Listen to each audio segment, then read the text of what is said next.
नमस्कार दोस्तों, मेरा नाम है विमल सिंह। बालाजी स्टडी अड्डा में आपका स्वागत है। डीएलएड सेकेंड सेमेस्टर 2020 के मैथ के हम जैसे कि बैक टू बैक आपको वीडियो प्रोवाइड करा रहे हैं। तो आज हम देखेंगे मैथ के क्लास नंबर 7 में उसका फास्ट रिवीजन के तौर पर हम देख रहे हैं, क्योंकि कोर्स हम ऑलरेडी कंप्लीट करा चुके हैं। डीएलएड सेकेंड सेमेस्टर मैथ की प्लेलिस्ट कंप्लीट आपको डिस्क्रिप्शन में मिल जाएगी, प्लेलिस्ट में जाकर भी देख सकते हैं। और कमेंट ना मिले तो कमेंट करके बताइए, मैं आपको दे दूंगा इसकी कंप्लीट प्लेलिस्ट जो है उसकी लिंक। क्लास 7 के अंतर्गत हमारा जो टॉपिक होगा वो होगा रेखीय समीकरण। इससे पहले वाला हमारा जो क्लास 6 था वो यदि आपने पिछला वाला नहीं देखा है, वीडियो साइड में आई बटन में पिछला वाला वीडियो मिल जाएगा, जिसमें हमने इन्हीं समीकरण और सर्व समीकरण को बेसिक से जो है वो समझा था। तो उसी के अंतर्गत हमारा रेखीय समीकरण है। चलिए शुरू करते हैं। सबसे पहले बात करते हैं रेखीय समीकरण आखिर होता क्या है। पिछले वाले में मैंने थोड़ा बहुत बता दिया था आपको कि रेखीय समीकरण को आप एक घातीय समीकरण के नाम से भी जो है वो जानते हैं। रेखीय समीकरण, तो पहले थोड़ा सा उसको रिकॉल कर लेते हैं ताकि चीज़ें आपको साथ में समझ में आए। मैंने क्या बताया था रेखीय समीकरण में कि जो प्रयुक्त चर होता है उसकी घात कितनी होनी चाहिए, एक होनी चाहिए। जैसे मैंने एग्जांपल भी आपको दिया था कि x प्लस वाई बराबर 10 दे रखा है। तो यहाँ पर x की घात आप देख रहे हैं एक है, y की घात देख रहे हैं एक है। तो ये आपका क्या है, ये आपका एक रेखीय समीकरण है। यदि यहाँ पर दो घात लगी होती तो द्विघातीय समीकरण हो जाता, तीन घात लगी होती तो त्रिघातीय लगा हो जाता समीकरण आपका, और तीन से अधिक होती तो हम उसे n घातीय समीकरण के नाम से जो है वो जानते हैं। इसी का और भी बहुत से इस प्रकार से आप एग्जाम्पल लिख सकते हैं, जैसे कि 5x प्लस 7 बराबर 3। तो ये भी आपका एक रेखीय समीकरण है। तो बेसिक चीज आपने समझी कि सबसे पहले रेखीय समीकरण हम कहते जो है वो किसे हैं। अब बात कर लेते हैं रेखीय समीकरण से स्टेप बाय स्टेप की किस किस प्रकार से प्रश्न जो है वो पूछे जाते हैं। तो सबसे पहला प्रश्न इस प्रकार से आता है कि आपको पक्ष यानी कि पूरा एक समीकरण लिखा होगा, जैसे कि यहाँ पर आप कह सकते हैं x प्लस 12 बराबर 13 जो है वो लिखा है, और इसी प्रकार और भी 4-5 आपके समीकरण दिए होंगे। अब क्या करना होगा, आपको उसमें प्रश्न में लिखा होगा कि इसमें आपको बायां पक्ष और दायां पक्ष जो है वो छांटना है। तो है तो आपका इजी, पर आपका ये टाइप में आता है इसलिए मैं यहाँ पर इसको भी बता देता हूँ।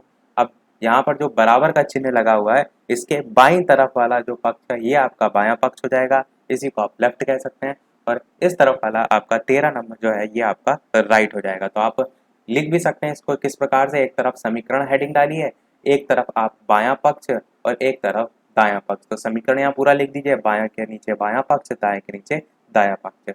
तो किसी भी प्रकार का यहाँ से प्रश्न आएगा आप इजी तरीके से जो है इसे कर ले जाएंगे। और कंफ्यूज ना होइएगा, क्योंकि जब बटे में आते हैं तो कुछ लोग कंफ्यूज हो जाते हैं। जैसे कि आपका लिखा हो x बटे 3 बराबर 14 माइनस 2x। तो आप ये सोचिए कि यहाँ पर तो छोटी संख्या लिखी हुई है और यहाँ पर बड़ी संख्या लिखी है। अभी तक हम देखते थे समीकरण में कि इधर से चलता था तो आप अपने आप से इसको उस तरफ से लिख देंगे। तो ऐसा नहीं है, जिसमें प्रश्न में जिस तरीके से लिखा होगा, यानी इधर लिखा है इस साइड तो इसी को आप बायां पक्ष मानेंगे, और ये इधर लिखा है तो इसी को आप दायां पक्ष मानेंगे। तो ये आपका होता है एक टाइप जहां से प्रश्न जो है वो पूछे जाते हैं। अब बात करते हैं जब आपका प्रश्न पूछा जाता है कि कोई समीकरण दे रखा होता है, उसमें लिखा होगा त्रुटि और प्रयत्न विधि, या उसी को हम तालिका विधि के नाम से भी जानते हैं। तालिका विधि जो है उसके द्वारा ज्ञात कीजिए। कोई आपको एक समीकरण दे रखा होगा, समीकरण जैसे किस प्रकार का होगा, जैसे यहाँ पर ले लेते हैं x प्लस 2 बराबर 5। आपको ये समीकरण दे रखा है और लिखा होगा प्रश्न में कि निम्नलिखित समीकरण को त्रुटि एवं प्रयत्न विधि या तालिका विधि से जो है वो सॉल्व कीजिए। तो इसी का एक नाम है त्रुटि और प्रयत्न विधि। अब आप इसे करेंगे कैसे, इसको समझिए। सबसे पहले एक कॉलम बनाएंगे। तालिका विधि में का मतलब ही आपको तालिका बना के करना है। तो एक कॉलम बनाएंगे जिसमें x के विभिन्न मान जो है आप हेडिंग लिखेंगे। देखिए ये सभी प्रश्न आपके इजी हैं, परंतु सभी टाइप की हम बात कर रहे हैं इसलिए मैं यहाँ पर जो है वो करा रहा हूँ। दूसरी जो आपका तालिका है उसमें आप लिखेंगे बायां पक्ष, और तीसरी जो तालिका है उसमें आप लिखेंगे दायां पक्ष। अब यहाँ पर आप प्रश्न में जो समीकरण दे रखा है x प्लस 2, इसमें बायां पक्ष क्या है, x प्लस 2 है, तो आप चाहें तो यहाँ पर ब्रैकेट में x प्लस 2 भी लिख सकते हैं। यहाँ पर 5 है तो लिख भी सकते हैं, कोई नहीं भी लिखेंगे तो कोई ऐसी बात नहीं। आप ये आपको करना है कि यहाँ पर जो x है उसके विभिन्न मान का मतलब है कि सबसे पहले x का मान आप शून्य रख कर देखेंगे, तो यहाँ पर x का मान आप शून्य रखेंगे तो 0 और +2, इस x की जगह आपको रखना है 2 रखेंगे। अब यहाँ पर मान कितना आएगा आपका, जो आपको वो मान नहीं रखना है जो इनको जोड़ने पर आएगा, आपको क्या करना है जो दाएं पक्ष में दे रखा था वो मान यहाँ पर लिखना है, यानी कि 5 लिखेंगे, यानी कि अभी बायां पक्ष और दायां पक्ष आपका बराबर नहीं है। अब आप एक और आगे मान बढ़ाएंगे यानी 1 रख के देखेंगे, तो यहाँ पर 1 + 2 करेंगे, यहाँ पर 5 ही रहेगा। जब तक इनका जोड़ 5 के बराबर नहीं आ जाता तब तक आप इसे करते रहेंगे। आप चाहें तो यहाँ पर लिख भी सकते हैं कि यहाँ पर 2 आएगा, यहाँ पर 3 आएगा। इसी प्रकार यहाँ 2 रख के देखेंगे तो 2 + 2 = 4, यहाँ पर 5 ही रहेगा। यहाँ पर 3 रख के देखेंगे, 3 + 2 = 5, यहाँ पर आ गया, यहाँ पर भी 5 आ गया, तो यहाँ से आप तालिका को क्लोज कर देंगे। यहाँ तक चीज़ आपको समझ में आ गई होगी। अब x के जो विभिन्न मान हैं जो कि यहाँ पर साइड में दे रखे हैं, इसमें आप लिखेंगे कि x के विभिन्न मानों में से 3 जो है आपका ऐसा मान है जो कि समीकरण जो है इसको संतुष्ट करता है, अतः x = 3 समीकरण का हल होगा या समीकरण का मूल होगा। तो इस प्रकार से नीचे आप स्टेटमेंट भी लिख देंगे। तो यही होती है आपकी तालिका विधि या त्रुटि और प्रयत्न विधि। समझ में आपको अवश्य आ गई होगी। तो ये हो गया हमारा ये टाइप। बात करते हैं अब नेक्स्ट टाइप की जो प्रश्न आता है उसकी। एक प्रश्न ये आता है कि आपका कोई समीकरण लिखा होगा जैसे कि 3 + x = 4 आपको दिया होगा प्रश्न में, और पूछा जाएगा प्रश्न में कि ये जो प्रश्न है इसमें x जो है इसको इसका मान निकालिए। ये डायरेक्ट इस प्रकार से भी लिखा जा सकता है कि ये समीकरण दे रखा है इसको हल कीजिए और अपने उत्तर की जांच भी जो है वो कीजिए। तो दोनों करके आपको जो है वो बताना होगा। अब कैसे करेंगे आप इसको समझिए।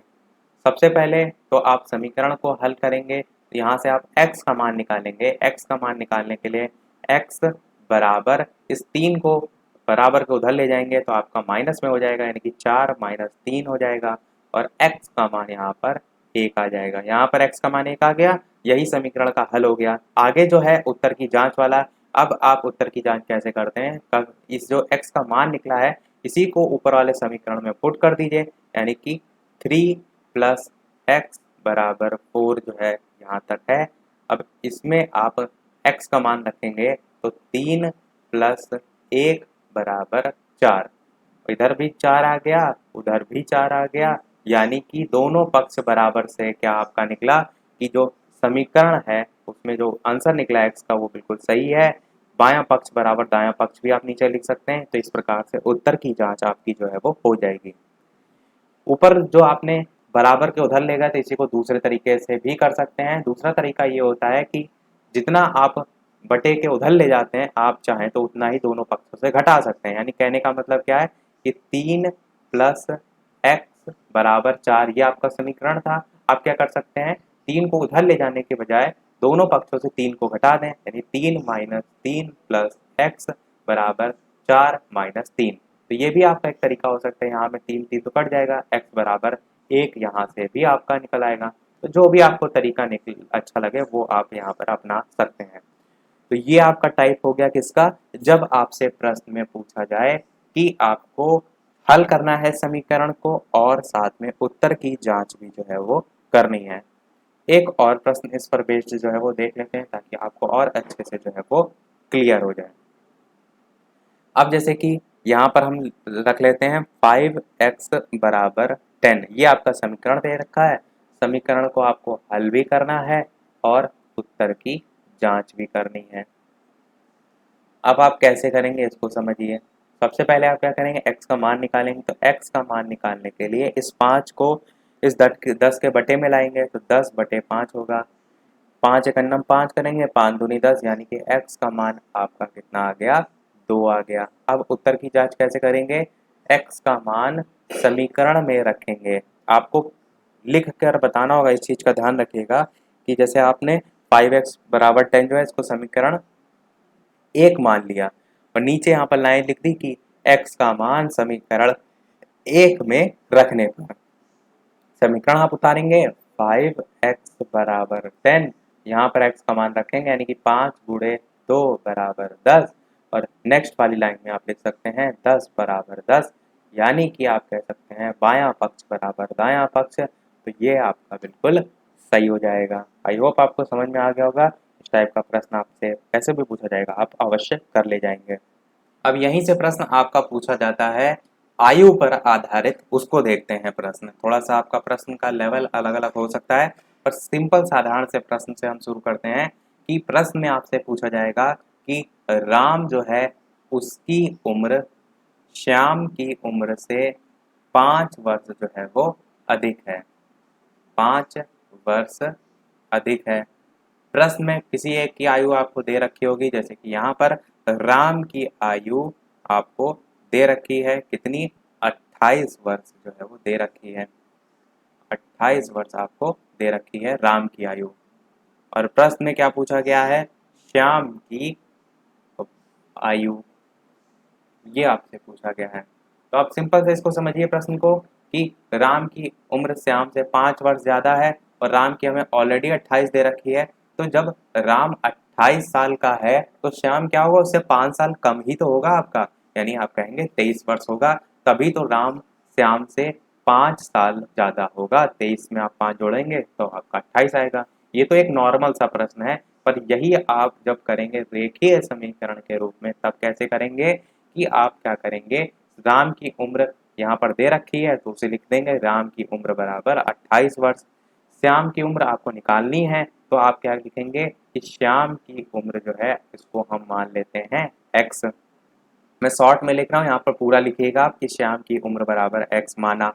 अतः श्याम की यहाँ पर हमने x मान ली और राम की आयु कितनी हो जाएगी इस x के संदर्भ में, तो आप कहेंगे x प्लस 5 हो जाएगी, क्योंकि वो श्याम से 5 साल ज़्यादा है। किसकी है ये, राम की है।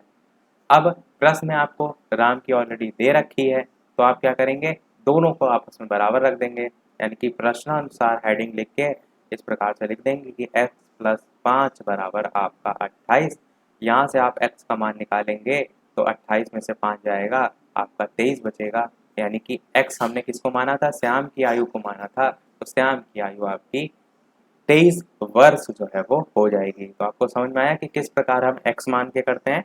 जरूरी नहीं है कि आपको कॉम्पिटेटिव लेवल में यही तरीका अपनाना है। कॉम्पिटेटिव लेवल में एग्जाम आएगा तो आपको शॉर्ट से शॉर्ट तरीका करना है, आपको ऑप्शन के अकॉर्डिंग प्रश्न को सॉल्व करना है। परंतु डीएलएड में आएगा तो इसी प्रकार x मान के आप सॉल्व करके जो है वो दिखा सकते हैं। अच्छा, एक प्रश्न मैंने पिछले वाले पार्ट में पूछा था, उसके भी आंसर की यहाँ पर बात कर लेते हैं। प्रश्न मैंने पिछले वाले क्लास में पूछा था कि एक गांव में प्रत्येक संयुक्त परिवार जो है वो टू, ये परिवार आपका लिखा हुआ है, संयुक्त परिवार 2x वृक्ष जो है वो लगाता है। यदि गांव में जो है वो, यदि गांव में कुल संयुक्त परिवारों की संख्या आपको 30x जो है वो है, तो गांव में कुल वृक्ष जो हैं उनकी संख्या आपको बतानी थी। ये मैंने प्रश्न पूछा था और आपको कहा था कि कमेंट में इसका आंसर बताइएगा। इसके अब सॉल्यूशन की बात करते हैं। तो आप लिखेंगे कैसे, पहली लाइन में लिखेंगे कि एक संयुक्त परिवार द्वारा लगाए गए वृक्ष जो हैं वो कितने हैं, 2x हैं। कुल संयुक्त परिवारों की संख्या कितनी है, 30x है, जो कि आपका प्रश्न ही दे रखी है। अब गांव में कुल वृक्षों की संख्या या गांव में कुल वृक्ष बराबर, आप इस प्रश्न को सॉल्व करेंगे तो आप क्या करेंगे, मल्टीप्लाइड कर देंगे दोनों को, इसको किससे, इस 2x को 30x से कर देंगे। तो इसका गुणा करने पर क्या आएगा, मैंने क्या बताया था आपको, x का गुणा x से होता है, संख्या का गुणा संख्या से होता है। 30 को 2 से गुणा करेंगे तो 60 आएगा, x को x से गुणा करेंगे तो x का स्क्वायर आएगा। तो 60x स्क्वायर वृक्ष आपका बिल्कुल जो है वो सही हो जाएगा इसका आंसर। अब कुछ लोग सोच रहे होंगे यहाँ पर मल्टीप्लाई ही क्यों किया गया, तो इसको एक एग्जाम्पल से समझिए। जैसे मैं आपसे कहूँ कि एक परिवार है, उस परिवार में कुल 5 सदस्य हैं और प्रत्येक 5 सदस्य क्या करता है, 3 रोटी जो है वो खाता है, 3 रोटी खाता है, और मैं आपसे कहूँ कि तो बताइए कुल कितनी रोटी उसके परिवार में खाई जाती है? तो आप कैसे निकालेंगे? 5 लोग हैं और प्रत्येक व्यक्ति 3-3 खा रहा है, तो आप क्या करेंगे? ज़ाहिर-सी बात है गुणा करेंगे 5 तिया 15, तभी तो कुल 15 रोटी निकलेंगी। बस यही सेम चीज़ यहाँ पर कही गई है कि एक गाँव में प्रत्येक संयुक्त परिवार 2x वृक्ष जो है वो लगाता है, और गाँव में कुल सदस्यों की संख्या भी यानी संयुक्त परिवारों की संख्या दे रखी। ये जो कुल संयुक्त परिवार दे रखे हैं, ये आपकी क्या कौन सी संख्या है? ये आपकी ये 5 सदस्यों वाली संख्या है। 2x वृक्ष जो है वो कौन सी है? वो ये प्रत्येक सदस्य जो 3 रोटी खाता है वो ये है। तो गाँव में कुल वृक्ष यानी कि कुल रोटी बतानी, तो 5 या 15 जैसे गुणा किया गया वैसे यहाँ भी कर लेंगे। कभी भी आपको प्रश्न ना समझ में आए तो आप क्या करा करिए, उस चीज़ को कोई दूसरे एग्जाम्पल से कनेक्ट करके सोचा करिए, तब आपका प्रश्न आप कर ले जाएंगे। क्योंकि कई बार क्या होता है आपको लैंग्वेज प्रश्न की नहीं समझ में आती, वहां पर आप गलत कर देते हैं। चलिए देखते हैं नेक्स्ट प्रश्न। इसके अलावा वीडियो पसंद आ रहा हो, चीजें सभी समझ में आ रही हो, तो वीडियो को लाइक भी अवश्य कर दीजिएगा ताकि मुझे भी मोटिवेशन मिलता रहे। इसी प्रकार पेपर की आखिरी तारीख तक मैं आपको अच्छे से अच्छे प्रश्न प्रैक्टिस जो है वो कराता रहूं, और इतनी सारी हम मेहनत आपके लिए करते हैं तो एक लाइक तो आपका बनता ही है। चैनल पर नए आए हो तो सब्सक्राइब करके जुड़ अवश्य जाइएगा, ताकि आगे आने वाला कोई भी वीडियो आपसे मिस बिल्कुल भी ना हो। क्योंकि आगे हम पेपर के नज़दीक आते आते फास्ट रिवीजन, वन लाइनर, सारी चीज़ें अभी और भी जो है वो ऐसे ही कराएंगे। अब एक प्रश्न देखते हैं जो कि आपका बीटीसी 2016 का द्वितीय बार का जो पेपर था उसमें जो है वो पूछा जा चुका है। प्रीवियस ईयर प्रश्नों को करने का मेन क्या रीज़न होता है कि आपको पता चलता है कि आपसे कैसे कैसे प्रश्न जो है वो पूछे जा सकते हैं। ये आपका संख्या पर भी आधारित आप प्रश्न कह सकते हैं, आयु पर भी आधारित कह सकते हैं, परंतु मेन इसमें रेखीय समीकरण में इसलिए दिया गया है क्योंकि ये जो आप प्रश्न करते हैं उसे आप रेखीय समीकरण से ही सॉल्व करते हैं। मैंने अभी आपको एक प्रश्न बताया भी था जिसमें आपने x मान के जो है वो किया था। तो प्रश्न आपका क्या है कि दो संख्याओं का योग 24 है, उनमें से एक संख्या दूसरी की दो गुनी है, तो आपको क्या बताना है? संख्याएं जो है वो बताना है। ये जो है आपका प्रश्न है। दो संख्याओं का योग आपको कितना दे रखा है? 24 दे रखा है। तो आप क्या करेंगे? एक संख्या x मानेंगे और दूसरी संख्या आप 2x मान सकते हैं। अब आप ये सोचिए कि 2x ही हम क्यों मानेंगे? क्यों? क्योंकि दूसरी वाली शर्त क्या कह रहा है? उनमें से एक संख्या दूसरे की दो गुनी है, यानी एक x है तो उसकी दुगनी क्या होगा? 2x होगी। तो हम दूसरी संख्या क्या मानेंगे? 2x मानेंगे। अगर प्रश्न में ना दिया होता उनमें से एक संख्या दूसरे की दो गुनी है, तब आप 2x की जगह y भी मान सकते थे, परंतु यहाँ पर शर्त दे रखी इसलिए आप 2x मानेंगे। अब प्रश्न में क्या दे रखा है? दो संख्याओं का योग 24 है। तो पहली संख्या हमने x मानी, दूसरी संख्या हमने 2x मानी, दोनों का योग कितना दे रखा है? 24 दे रखा है। अब यहाँ से हम x का मान निकाल लेंगे, तो 2x में x को जोड़ेंगे तो कितना आएगा? आप कहेंगे 3x आएगा, बराबर आप 24 लिखेंगे। इसे और आप आगे सॉल्व करेंगे तो x का मान निकालने के लिए इस 3 को 24 के बट्टे में ले जाएंगे और काटेंगे तो 3 एक 3 और 8 बार में जाएगा, 8 3 24 होता है। x का मान आपका 8 जो है वो यहाँ से निकल कर आ जाएगा। अब ये x का मान जो 8 निकला, ये क्या निकला? ये आपने जो पहली संख्या मानी थी ये निकला है, दूसरी संख्या नहीं निकली है। क्यों? क्योंकि दूसरी संख्या तो हमने 2x मानी थी। प्रश्न में क्या पूछा है? संख्याएं पूछा है, यानी कि दोनों संख्याएं बतानी है। तो पहली संख्या तो आपकी 8 आ गई, दूसरी संख्या आपने 2x मानी थी, यानी कि x की वैल्यू आप इसी में पुट कर देंगे तो आपका मान दूसरी संख्या का भी जो है वो निकल आएगा। यानी आप क्या कर सकते हैं? 2 गुणे 8 यहाँ पर कर देंगे, x का मान यहाँ पर 8 रखने पर तो 16 आपका जो है वो आ जाएगा। यानी पहली संख्या बराबर 8 और दूसरी संख्या बराबर 16। तो अब इसको चेक भी कर सकते हैं। प्रश्न में कह रहा था कि दो संख्याओं का योग 24 है, तो 8 और 16 को देख के जोड़ कर देखिए तो आपका 24 होगा। उनमें से एक संख्या दूसरे की दो गुनी है, तो 8 और 16 में आप देख रहे हैं दुगने का संबंध भी है, तो आपकी संख्याएं यही दोनों हो जाएंगी। ये प्रश्न आपसे कब पूछा गया था? ये प्रश्न पूछा गया था बीटीसी के 2016 के द्वितीय बार का जो पेपर हुआ था उसमें ये प्रश्न जो है आपसे पूछा गया था। द्वितीय बार का कहने का मतलब ये है कुछ पेपर आपके जो होते हैं कैंसिल हो जाते हैं, दोबारा होते हैं, तो उन्हीं में आपका जो यह प्रश्न पूछा गया था। अब हम देखते हैं थोड़ा सा और कठिन लेवल का प्रश्न जो कि आपका पूछा जा चुका है बीटीसी के 2016 के पेपर में। प्रश्न मैं यहाँ पर लिख देता हूँ। दो संख्याओं का अंतर आपको दे रखा है 48 और कह रहा है कि इनमें से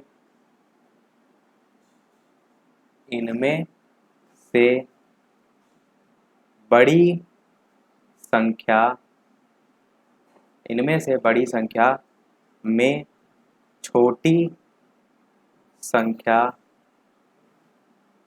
से, यहाँ पर जितनी भी लाइनें जो आपकी लिख रही हैं इनको आपको इक्वेशन में बनाना होगा, ये आपको सोचना है। भाग देने पर भागफल आपका 5 है, ये आपको भागफल 5 प्रश्न में दे रखा है। तो और शेषफल भी आपको दे रखा है। शेषफल कितना दे रखा है? 0। शेषफल जो है वो 0 है। और प्रश्न में क्या पूछा है? दोनों संख्याएं बताइए। तो इस प्रकार के प्रश्न देख के पूछे जाते हैं। आप केवल और केवल कोर्स तक सीमित रह जाएंगे तो आप इन सभी प्रश्नों को छोड़ देंगे, जबकि आपका देखिए इसका आप इक्वेशन बनाकर ही करते हैं तो प्रश्न आपका पूछा गया था। आप देखिए इसको समझते हैं कैसे करेंगे। जब दो संख्याओं का अंतर 48 दे रखा है तो एक संख्या तो आप क्या मानते हैं? x मानते हैं। तो दूसरी संख्या का मानेंगे उसको समझिए। जैसे मैं आपसे कहूं कि कोई दो व्यक्ति हैं, एक आपका A है, एक आपका B है, ये दो व्यक्ति हैं। अब उन दोनों में लिखा है कि दोनों का जो डिफरेंस है, यानी ऐसे समझिए कि A को जो है वो 8 रुपए मिलते हैं और B को जो है वो 12 रुपए मिलते हैं। और प्रश्न में क्या दे रखा है कि दोनों के रुपयों का अंतर जो है वो कितना है? 48 है, पर यहाँ पर आप देखेंगे तो कितना है? 4 जो है वो अंतर है। तो 4 अंतर कब आएगा? इस चीज को सोचिए। 4 अंतर तभी आएगा जब एक को कम रुपए मिलते हो, एक को ज्यादा मिलते हो। यदि दोनों को बराबर मिलेंगे तो अंतर तो निकलेगा नहीं। यानी कि जरूरी ये है कि आप यहाँ पर जो एक संख्या मान रहे हैं वो एक संख्या तो केवल x मानेंगे, पर जो दूसरी संख्या मानेंगे वो कैसे मानेंगे? वो दूसरी वाली जो संख्या जो ज्यादा है उसको तो हमने मान लिया, पर कम वाली संख्या को हम कैसे मान सकते हैं? अगर हम कम वाली संख्या को x माने तो उसमें यदि हम 4 जोड़ दें तो ऐसे तो हम मान सकते हैं।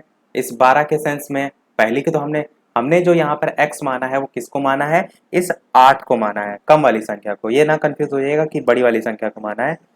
जो आपकी x संख्या मानी गई है वो छोटी वाली संख्या मानी गई है।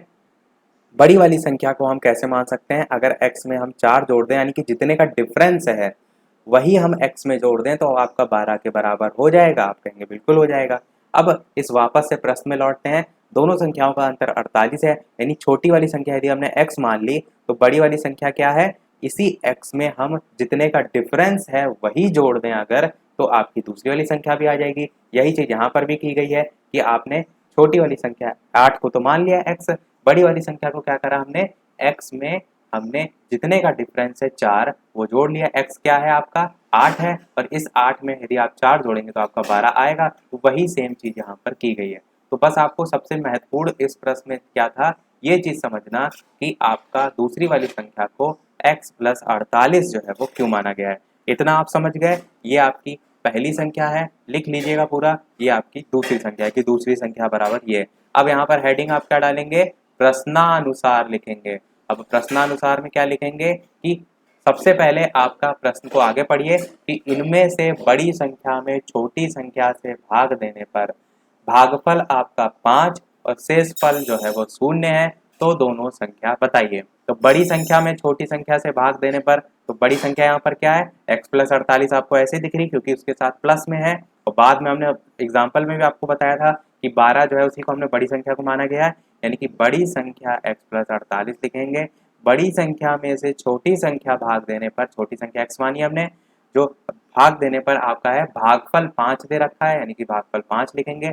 और शेषफल आपका 0 है तो उसकी कोई जरूरत नहीं है। नीचे कोई संख्या नहीं तो आप 1 मान सकते हैं। क्यों? क्योंकि आप इसको इस प्रकार तिर्यक गुणा करेंगे।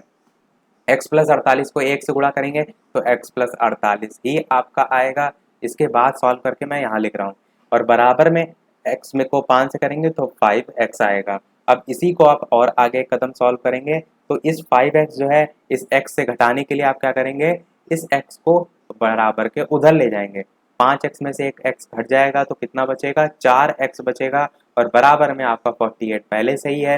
तो अब इस x बराबर ले जाकर 4 नीचे ले जाकर भी काट सकते हैं या डायरेक्ट यहाँ से भी काट सकते हैं। प्रोसीजर क्या होता है आपका कि x बराबर 48 और बटे में जो है आपका 4, 4 से काटेंगे तो 4 एक अन्नम 4, 4 दूनी 8, यानी x का मान आपका 12 जो है वो आ जाएगा। और ये x का मान जो 12 आया है वो क्या आया है, वो ये आपकी छोटी वाली संख्या आई है जो हमने मानी थी। यानी एक संख्या आपकी छोटी या बड़ी तो लिखा नहीं है, आप डायरेक्ट अंतर मैंने आपको समझाने के लिए बता दिया था। यानी पहली संख्या का मान आपका 12 आ जाएगा, दूसरे का मान क्या आएगा, x प्लस 48 हमने मानी थी, और x की जगह आप 12 रख देंगे तो 12 प्लस 48 करेंगे तो जोड़ने पर आपका 60 जो है वो आ जाएगा। यानी कि आपकी पहली संख्या 12, दूसरी संख्या 60, ये आपका बिल्कुल सही हो जाएगा। बहुत ही ज़्यादा महत्वपूर्ण प्रश्न है, इस टाइप के प्रश्न जरूर कर लीजिएगा, रिकमेंड मैं आपको कर रहा हूँ, क्योंकि एक ना एक प्रश्न इस प्रकार का आपको प्रीवियस ईयर आप पेपर खुद उठा के देख लीजिए, आपको देखने को अवश्य जो है वो मिलेगा, जहाँ पर संख्याओं को लेकर ही जो है वो प्रश्न इसी प्रकार से स्टेटमेंट वाले जो है वो पूछे जाते हैं। समझ में आई होप आपको आ अवश्य गया होगा, फिर भी यदि कुछ ना आया हो तो कमेंट करके पूछ लीजिएगा।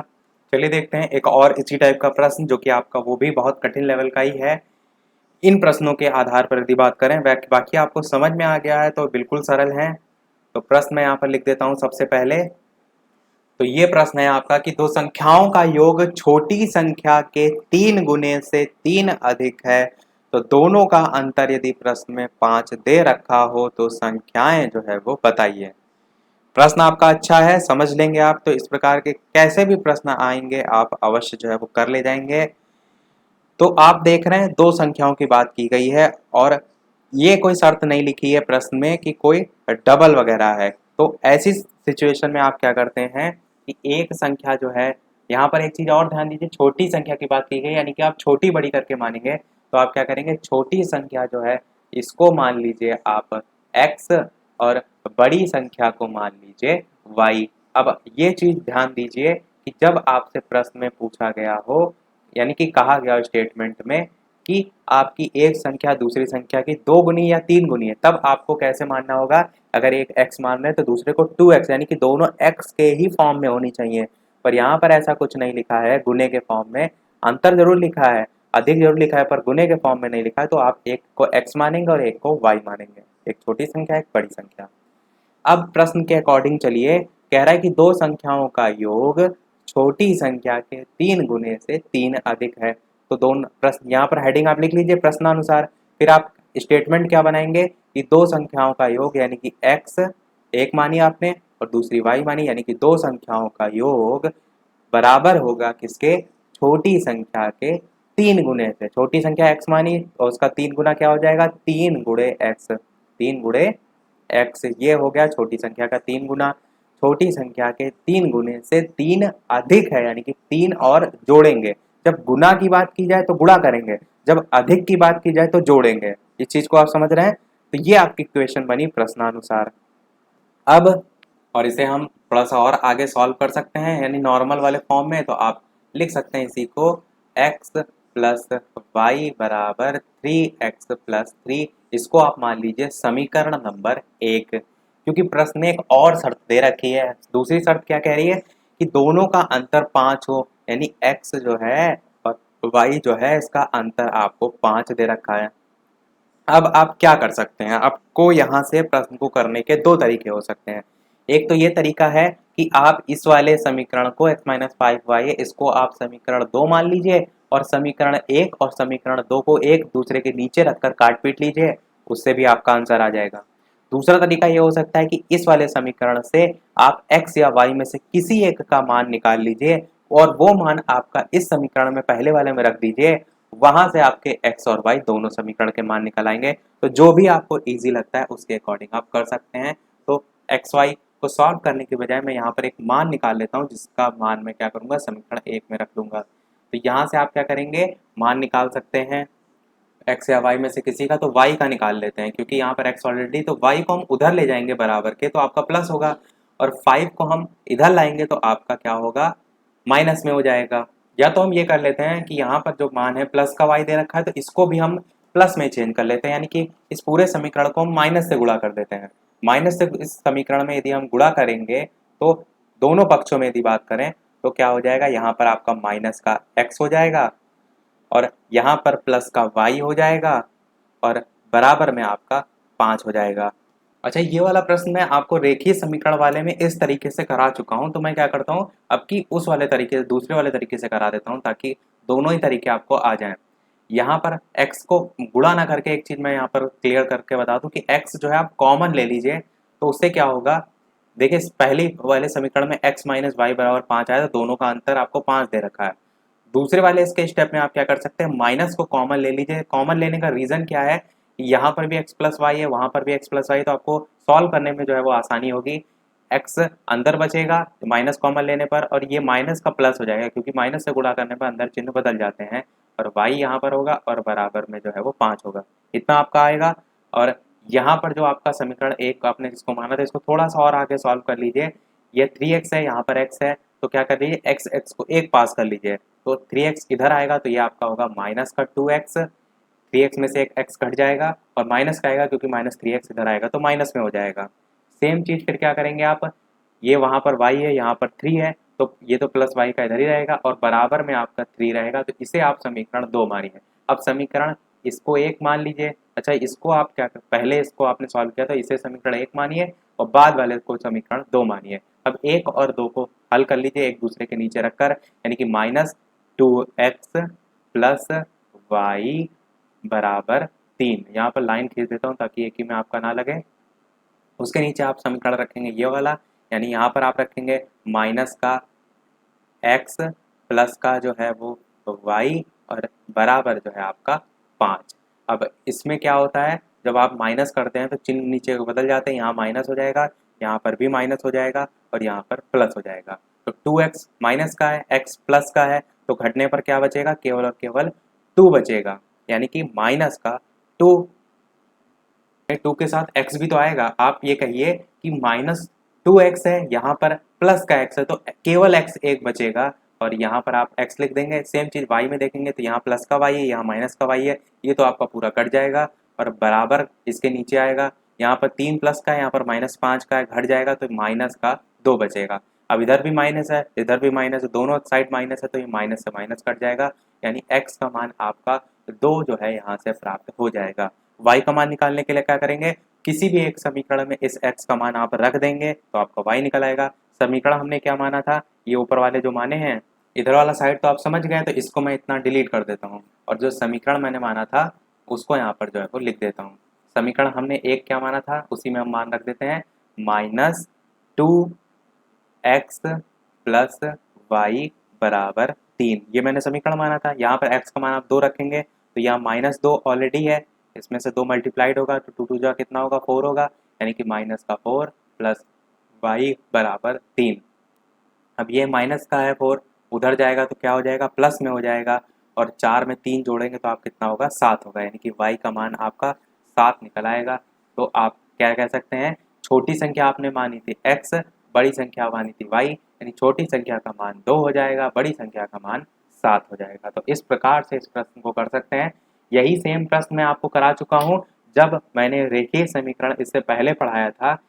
कंप्लीट कोर्स सेकंड सेमेस्टर का जब पढ़ाया था उसमें रेखीय समीकरण जो है वो पढ़ाया था, वहाँ पर इस प्रश्न को मैंने करके बताया था कि समीकरण को एक दूसरे ना नीचे रखकर आप क्या कर सकते हैं, एक समीकरण में से आप किसी एक का मान निकाल सकते हैं। यानी एक समीकरण को आपने ऐसे रख लिया, दूसरे वाले समीकरण से एक्स वाई या वाई का मान निकाल के एक समीकरण में आप पुट कर दीजिए डायरेक्ट, तो वहां से भी आपका मान निकल आएगा। तो वो एक तरीका वहां से देख लिया था, एक तरीका हमने यहाँ देख लिया, तो दोनों तरीकों से हमने प्रश्न को कर लिया। देखिए इसी प्रकार के प्रश्न जो क्वांटिटी लेवल में आते हैं तब आप कैसे करते हैं उसको भी मैं आपको यहाँ पर बता देता हूँ। जैसे कि प्रश्न आपका दिया होगा कि दो संख्याएं हैं, दो संख्याओं, कॉम्पिटिटिव लेवल में भी कह सकते हैं या आपके डीएलएड बीटीसी में भी आए और आपको समझ में ना आ रहा हो कि करना क्या है, तब आप क्या करेंगे, दो संख्याओं का योग 28 दे रखा है और डिफरेंस यानी कि अंतर आपको प्रश्न में 12 दे रखा है, तो आपको दोनों संख्याओं का गुणनफल कितना होगा ये जो है वो बताना है। अब इस प्रकार के प्रश्न ऑप्शन जब आपको दिए होते हैं तो आप क्या करते हैं, उन्हीं ऑप्शन को यहाँ पर पुट करके देख लेते हैं। जैसे कि आपको ऑप्शन में दे रखा हो कि 22 और 25 होंगी संख्या, या 20 और 8 होंगी संख्या, या 19 और 15 होंगी। जैसे कि ऐसे ही 4 ऑप्शन कोई दे रखे होंगे। तो अब क्या सबसे पहले करते हैं, आप प्रश्न में जो लिखा है दोनों संख्याओं का योग आपसे पूछा गया हो, यहाँ पर तो दोनों संख्याओं का गुणनफल पूछा गया है, तो यहाँ पर संख्या दो अलग अलग ना देकर आपको डायरेक्ट मल्टीप्लिकेशन दिया होगा ऑप्शन में, ये ऑप्शन में नहीं दिया होगा, आपको मल्टीप्लिकेशन पूछा गया है तो डायरेक्ट आपको मल्टीप्लाइड दिया होगा कि 200 होगा, 160 होगा, 120 होगा, या इनमें से कोई नहीं, इस प्रकार से। तो आपको क्या करना होता है, कोई एक संख्या, जैसे यहाँ पर आपने 200 ले ली, अब 200 को आपको ऐसे सोचना है कि कौन सी ऐसी दो संख्याएं हैं जिनको गुणा करने पर आपका जो है वो 200 आता हो और योग जो है वो 28 आता हो। तो 200 का आप ब्रेक किस प्रकार से कर सकते हैं, यानी मल्टीप्लिकेशन में यदि बात करें तो 20 गुणे 10 के फॉर्म में आप कर सकते हैं। 20 को 10 से गुणा करेंगे 10 से तो 200 आएगा, पर यहाँ पर आप देखेंगे तो जोड़ने पर 28 आना चाहिए, तो यहाँ पर 20 से 10 बहुत संख्या निकल रही है। अब आपने ये समझ लिया यहाँ से कि ऐसी संख्या आपको लेनी है जो कि इन्हीं के नज़दीक हो। यानी आप क्या कर सकते हैं, 200 को आप छोड़ दीजिए, 160 के पास आएंगे तो 160 2 8 जा 16 होता है, आप लग के देखेंगे तो ये आपका 160 के बराबर होगा। 20 और 8 को आप जोड़ेंगे तो आपका 28 आएगा।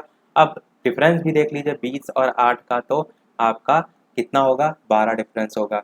तो आपसे प्रश्न क्या पूछा गया, इनका गुणनफल, तो 160 आपका उत्तर सही हो जाएगा। ये आप तभी कर पाएंगे जब आपकी प्रैक्टिस बहुत ज़्यादा होगी। ऐसे आपको कभी नहीं समझ में आएगा कि कौन सी ऐसी दो संख्याएं लेनी है जो आपके 28 के नज़दीक हो, ऐसे आप नहीं कर पाएंगे। इसी को आप x मान के भी कर सकते हैं, तब वहां पर तो कर लेंगे, पर ऑप्शन में जब आपका आता है तब आपको क्या करना होता है, इसी प्रकार एज्यूम करना होता है अपनी तरफ से कोई संख्या मान के। बाई चांस इस प्रकार का कोई प्रश्न है और आपको नहीं समझ में आ रहा है कि x और y में हम क्या माने और किस प्रकार से करें, तो एक ऑप्शन ये भी होता है कि आप अपनी तरफ से संख्या कोई मान के देखिए जिनका योग 28 हो और डिफरेंस 12 हो, और तो दोनों संख्याओं का गुणनफल ऑप्शन में यदि आपको मैच कर रहा है तो आप वो तरीका अपना सकते हैं। एक प्रश्न आपका आता है इकाई और दहाई वाला, वो मैंने डीएलएड सेकंड सेमेस्टर की जो मैथ की प्लेलिस्ट है उसमें कराया है, इसी रैखिक समीकरण में, उसमें जाके अवश्य देख लीजिएगा। उसको मैं यहाँ पर रिपीट फिर से नहीं करा रहा हूँ क्योंकि कुछ नए प्रश्न हैं उनको मैंने शामिल करा लिया, जो एक बार करा चुका हूँ उसको फिर से कराने का कोई मतलब नहीं बनता है, पर देख अवश्य लीजिएगा उसको जाकर। जो प्रश्न आपका कुछ इस प्रकार से होता है कि 2 अंकों से बनी एक संख्या का दहाई का अंक इकाई के अंक से 5 कम है, यदि अंकों के स्थान वहां पर बदल दिए जाते हैं तो नई संख्या पहली संख्या के 2 गुने से 7 अधिक हो जाती है, तो संख्या क्या होगी, इस टाइप का प्रश्न मैंने आपको कराया था सेकेंड सेमेस्टर वाली मैथ वाली प्लेलिस्ट में, वो जाकर अवश्य देख लीजिएगा क्योंकि प्रश्न उस टाइप का भी आपसे पूछा जाने के पूरे पूरे चांसेस हैं। तो सारी चीज़ें मैंने बता दी। अब एक प्रश्न आपके लिए भी, जैसा कि सभी वीडियो में हम एक ना एक आपसे प्रश्न जो है वो पूछते हैं, सभी लोग ट्राई अवश्य कीजिएगा ताकि आपको भी समझ में आए कि आपको कितनी सारी चीज़ें समझ में आई हैं। ये मानकर चलिए यहाँ से एक प्रश्न आपका 110% अवश्य आता है हर साल, तो एक प्रश्न आपको यहाँ से अवश्य इसी प्रकार स्टेटमेंट पर बेस्ड देखने को मिलेगा। तो प्रैक्टिस अवश्य कर लीजिएगा। किसी भी बच्चे की मैथ में बैक नहीं आनी चाहिए, और जिनके अच्छे नंबर आते हैं उनको और अधिक नंबर जो है यहाँ से अर्जित जो है वो करने हैं, क्योंकि मैथ में एक ऐसा सब्जेक्ट है आप कह सकते हैं जहाँ पर ज़्यादा से ज़्यादा आप अंक अर्जित करके अपनी जो परसेंटेज है उसको जो है वो बढ़ा सकते हैं। मोस्टली नंबर लाते हैं 25 में 25 भी लाते हैं, तो आप भी कोशिश कीजिए ज़्यादा से ज़्यादा नंबर लाने की। और आप अभी में से मैथ लगाएंगे तो आगे आपका यूपी टेट है, सुपर टेट है, इन सभी में भी आपको हेल्प मिलेगी कहीं ना कहीं, वहाँ आपको कम पढ़ना पड़ेगा, तो साथ साथ में मेहनत जो है वो करते चलिए। यही सब आपको आगे भी कोर्स में देखने को मिलता है कॉम्पिटिटिव लेवल वाले एग्जाम में।